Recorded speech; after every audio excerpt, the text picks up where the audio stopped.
You are live with OG Stick High. Get your blunts ready. Get your drink ready. It's about to go down.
The Navajo language. She ain't no tratnesani, but she Twitchini idashiro trachini dasanalayat and hidini doles.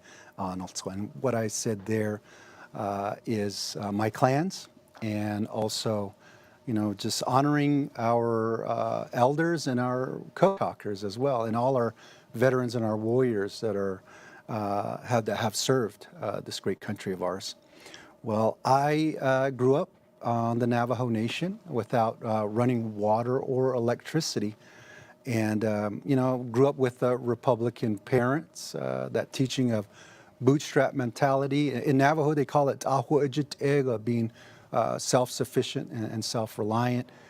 Growing up there on the Navajo Nation was an awesome life. My parents instilled into me, that you can do whatever you want. And I did have my grandfather was a council member, and I always wanted to be like him, being in public service. So, of course, our grandparents and our elders always challenged us to go get an education, get the experience, get that, and then come home and help your people. And so 18 years of public service. Fast forward today, I was a lawmaker of the Navajo Nation Council, as well as a Navajo County Board of Supervisor, and became the vice president and president of the Navajo Nation. And when I graduated from Northern Arizona University, my wife and I returned home to be of service. And I appreciate the opportunity to be here and to share, some of our thoughts and what we've heard all across the district. Now, Mr. Nez, tonight might look like a one-man show to those watching, Right. but your opponent, Eli Crane, is still very much a part of this conversation. He is the incumbent who did win his party's primary handily. So do you think that him not being here tonight is a signal to voters, sending a message of bold confidence that you pose little competition, or is it a misread that gives you the advantage? Well, I can't tell you what he's thinking right now, but he has missed 2 debates thus far. And I'm sure the constituents in District 2 want to hear what he has done thus far, being in office for a little bit over a year and a half. And, I think there's really not much to report, as you have seen. There's a lot of dysfunction in Washington, D.C. Last October in 2023, around that time, we saw a speaker being ousted, coming to a brink government shutdown, and just an extreme group of representatives that are making it very Congress to function. And I think many of you know and remember the days when Republicans and independents, Democrats worked together. And, you know, it's not happening now. What we need is someone that knows the district. You know, I was born in the district. I was raised in the district. I went to school and served, and still being of service in the community, unlike my opponent who lives in Oro Valley, close to Tucson. What we need is someone in Congress that knows the issues of the district. And, you know, I am vying to be the first Native American to be elected from the state of Arizona to Washington, D.C. in the halls of U.S. House of Representatives. So this is a chance for voters to get to know you a little bit better. So for those who are not familiar with how tribal government works, how did your work as president of the Navajo Nation prepare you for the U.S. Congress? Well, let me go back a little bit. I was a lawmaker and also was a Navajo County Board of Supervisor. During my 2 terms as a County Board of Supervisor, we were able to work together and bring the needed resources, our fair share of resources, into the county to help everyone. It's not about who voted for me and helping them. It's about everyone, even those that did not vote for me. And I have a record of bringing people together. And as you mentioned, my time in tribal government, you know, we have a direct relationship with the federal government, a nation-to-nation relationship. So I was able to go before Congress, testify in hearings for the need of our citizens up in the Navajo Nation.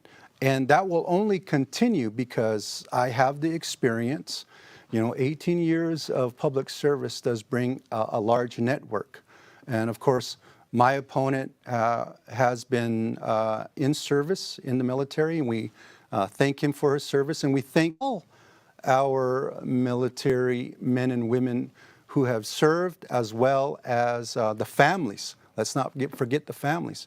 And a couple of weeks ago, we had National Navajo Code Talkers Day, which honors our code talkers for utilizing the language that I just spoke at the onset, which helped win battles and helped win World War II. So we have a history of service in the military as Native Americans. I think they also say per capita of any ethnic group in this country, Native Americans have served, and of that, a majority of them are the Navajo people. And thank you for your service. So, Mr. Nez, let's dive deeper into some of those issues that would be on the table if you were in Congress, and very localized at that. Let's talk about wildfires. There were 2, and this is such a pressing issue, certainly for the northern portion of the state that you would be covering. Right. There were 2 wildfires in 2022 within 2 months. Wildfires continue to plague portions of the country, but especially the high country of Arizona. The season is getting tougher and tougher to tell when it is. So what do you think needs to be done to mitigate that threat or improve responses? Is it deforestation? Is it prescribed burns? Because you would be advocating for federal funding. Right. Thank you for that question. You know, up in the northern parts of the state, especially in communities like Flagstaff and then Pace and on the tribal communities as well, there's a need for additional resources. You know, let me first say that, you know, there are folks out there that do not believe in climate change, you know, and we see it evident even in the metropolitan, in this metropolitan area of Phoenix. I believe this year has broken records of having heat related deaths, as well as, you know, high temperatures. And so we need to get resources needed to combat these climate changing events in our communities. And let's go back to your question about the forest. Yes, we do need to thin out the forest. We need to have healthy forests. And after, let's say, a fire goes through a region, we also need to have funding for mitigation, flooding. As a Navajo County Board of Supervisor, the 4Fry project, we were able to bring the counties together and to make sure that, we bring in the resources to make sure that there are healthy forests in the region, and the thinning of the forests. We should be able to support local communities to utilize the timber, so that we could be able to utilize that to build more homes, to build more businesses in the area. And it's all about job creation. And I know that many of our folks out there want to live in the rural areas or in the tribal communities, and we're going to continue to advocate to make sure that they're able to live there.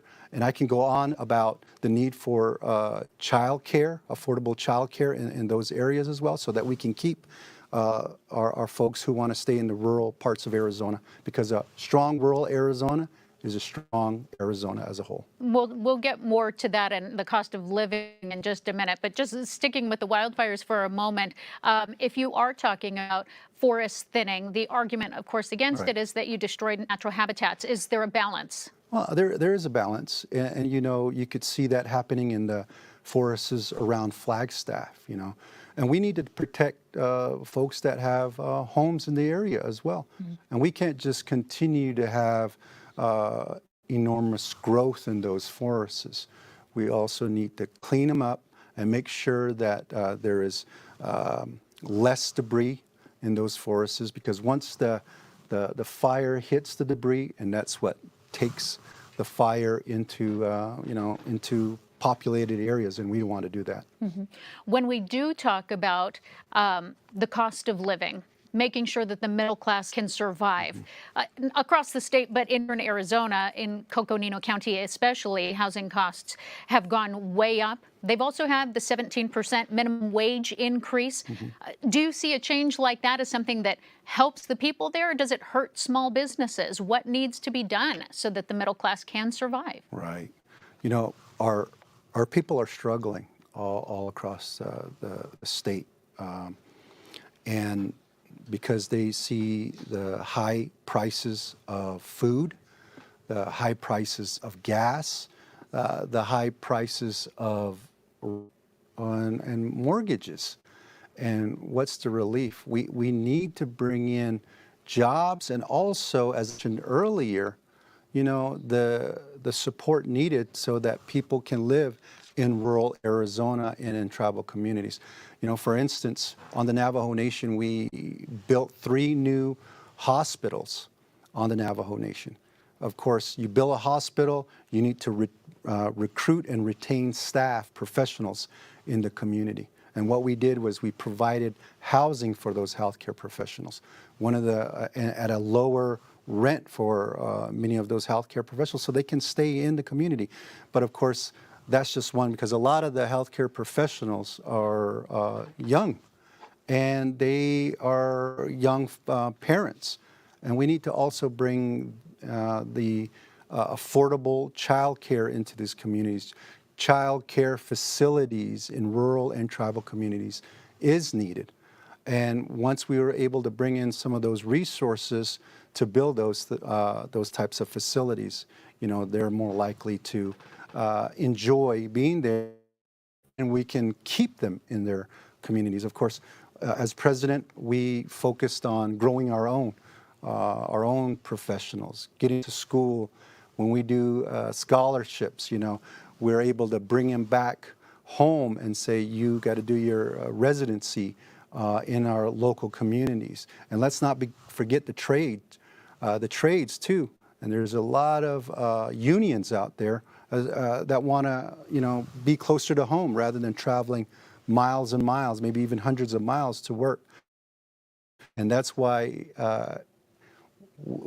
funding is needed to bring back into our state so that, our people can stay in the state. It's strong. It'll be a stronger state if our rural relatives or rural people come back and help out in their communities. Well, you mentioned expanding hospitals for healthcare, and certainly in a lot of the rural areas. Telemedicine has expanded access, but we also still have many communities on the nation, as you know, that don't have access to the internet. You said you grew up no electricity. Some now are even still getting electricity for the first time. So what do you think needs to happen to change that when it comes to access for rural communities to technology, to healthcare? What else can be changed on a federal level? Well, there is a move to bring in a lot more infrastructure into rural America. And I just want to say thank you to the previous administration, the Trump administration, and now the Biden administration for, historic amounts of dollars for infrastructure all across the country. On the Navajo Nation, we have seen historic amounts of funding coming in to expand electricity. You can't just have broadband going in one direction without electricity. And to better the quality of life, you also need water in these communities. We have a lot of growth areas throughout the state of Arizona, and the need for water has been one of the biggest questions that I have received from, Globe and Florence and all the way into the city of Maricopa, the need for water and the need for better infrastructure. We need to bring in those dollars, and I know that there is plans to have another infrastructure bill. I know the argument from conservatives that will say, well, we don't want to put any more dollars on the national debt. But ladies and gentlemen, we all pay taxes. Income taxes, local taxes, federal income taxes. And don't you want some of those dollars to come back into your communities to help improve the quality of life? And that is the record that I have for the Navajo Nation. And now at a larger scale, when you elect me as your congressman, I will fight hard. And again, it's not for just the people who voted for me, like my opponent. It's for everyone, because we deserve a representative that will get the needed resources back into our communities. And I will do just that, and I have a record to prove it. Well, Mr. Nez, I'm glad that you mentioned some of the other cities that are encompassed by your district, because it is the largest surface area district in the state. So parts of your district would be closer to the border, Maricopa, Casa Grande. The issue of immigration, of course, has wide-ranging impacts. But the general criticism of Democratic candidates is that they support open borders. So where do you stand? That's a good question. Well, as a Native American of this country, of these lands, folks came to America to have a better life. And today, people are wanting to have a piece of that American dream. That's what this nation has been built on, is diversity, and also making sure that they have a better future for their children and their grandchildren. Now, I understand that there are some bad actors wanting to come in. That's where we need to bring funding and the needed resources to the border, to our Border Patrol, all the folks that are protecting us on the border, so that they can do their job, and they can do their job effectively. And we also need to make sure that the process for people coming into this country is a little quicker. There's a backlog, and we need more judges. We need more court staff, so that people that are wanting to come in this country and have a better life have that opportunity. Of course, if we put the resources into the border, they will catch the bad actors. I know that there are drugs coming across the border, and we also need to address the mental health, the behavioral health of those that are struggling. I struggled myself with substance abuse. And I thank those counselors who, gave me an opportunity to see that I could be of help to the citizens and to be of help everywhere I go. And I'm sure some of our folks, and many of our folks, are wanting to get that support so that they can overcome their addiction. But at the same time, we need to make sure that the border is secure so that no bad actors come in, and also drugs don't come into our country. Well, recently there was a House bill on the table. It was the Continuing Appropriations and Border Security Enhancement Act. It was a bipartisan bill. Absolutely. It did fail. Your opponent, Mr. Crane, did vote against it and against party lines. Among many things, it would have resumed construction of former President Trump's wall. It would have imposed some new rules for asylum seekers. It also would have prevented some COVID mandates. Where would your vote have gone on that one? It would go in favor of the legislation. You see, we finally saw some bipartisanship efforts. The Republicans, the Democrats, of course, the independents coming together to draft a legislation that would get the needed resources to the border. Staff, and also, as I mentioned earlier, getting dollars to the courts so that people can come in without all that backlog and get into this country so that they can be productive citizens here. And, I know that there's going to be another attempt to introduce or reintroduce this bill in its current form. That's a start. No legislation is perfect, right? It's something there to build upon, but that's a start. It was a big start until, the former president said we shouldn't go that direction because it's going to hurt his reelection efforts. It's supposed to be about the people, not party or for getting reelected.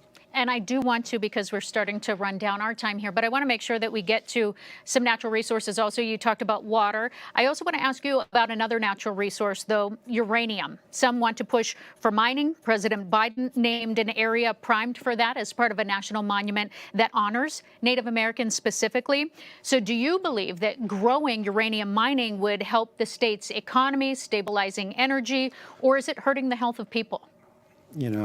I come from a community that has seen people ending up in the hospital because of the over 500 open uranium mines, the testing that occurs in the surrounding places. I know we are fighting hard to get RECA, the Radiation Exposure Compensation Act, reauthorized so that those folks who worked in the mine get their just compensation, as well as, putting dollars away so that we can clean up some of those uranium mines on the Navajo Nation. It's the federal government's responsibility. And as you know, the federal government opens up these federal lands for natural resource extraction, including uranium. And that is the reason why the Grand Canyon region was protected. And it was not just protected for the tribes, it was protected for all of us as Americans for the future. And I don't want to see lives lost because of cancers from of uranium in communities. But I recognize that technology better every year. Every 5 years, if technology is in the future where, these natural resources can be used and it doesn't harm the land or harm the people, then, I'll listen to that proposal. But if there were a way to prove that uranium could be safe. Right, absolutely. Then you wouldn't rule it out. Absolutely. And for us on the Navajo Nation, the coal that was being extracted actually has contributed to black lungs for those miners in the area as well. And, any type of natural resource extraction needs to be done carefully and make sure that the health and well-being of an individual in the area is focused upon. Very quickly, before I get to your closing statement, I do want to ask, because it has become pretty standard with debates here, when we talk about 2020 election and election integrity, do you believe that the 2020 election was stolen? No. Would you certify the results for this next election? Will you agree, however they? Absolutely. Our elections are done correctly. Of course, it's not perfect, but it is done correctly. And we shouldn't disenfranchise anybody's vote. Just recently, the Supreme Court ruled that you have, in the state of Arizona, that you have to have ID to be at the polls. You know what? Some of our elders were not born at the hospital. They were born at home. They don't have birth certificates, and they're Native Americans. They're the first citizens of this country, but yet, because of the Supreme Court ruling, their vote is in jeopardy. Thank you. Yeah. So I do want to get to your closing remarks before we go, because our half hour has gone quickly, and so this is your final chance to speak to the voters. You have 1 minute. Well, let me just say thank you again. I have traveled this large district. It's one of the largest in the country. It's over 60% of the state, over 58,000 square miles. Matter of fact, we just put 400 miles just today, going all the way to the Wallapai Nation in Peach Springs and to come here. And it's a very diverse district. Out of the 22 tribes in Arizona, 14 of them are in this district. And so I am respectfully asking for your vote in Congressional District 2. I have a proven record of progress. I have a proven record of bringing resources in to the area, especially in the constituencies that I've had over these 18 years of public service. And so that fight will continue, and I think we all need to warrior up these next couple of months and make sure that we put in people that have the best heart for the citizens. Thank you, Mr. Nez. Thank we you. appreciate your time. That is all the time that we do have for this debate for Congressional District 2. On behalf of our partners at Clean Elections, the Arizona Media Association, Reister, and Bitfire Studios, we want to thank you for joining us.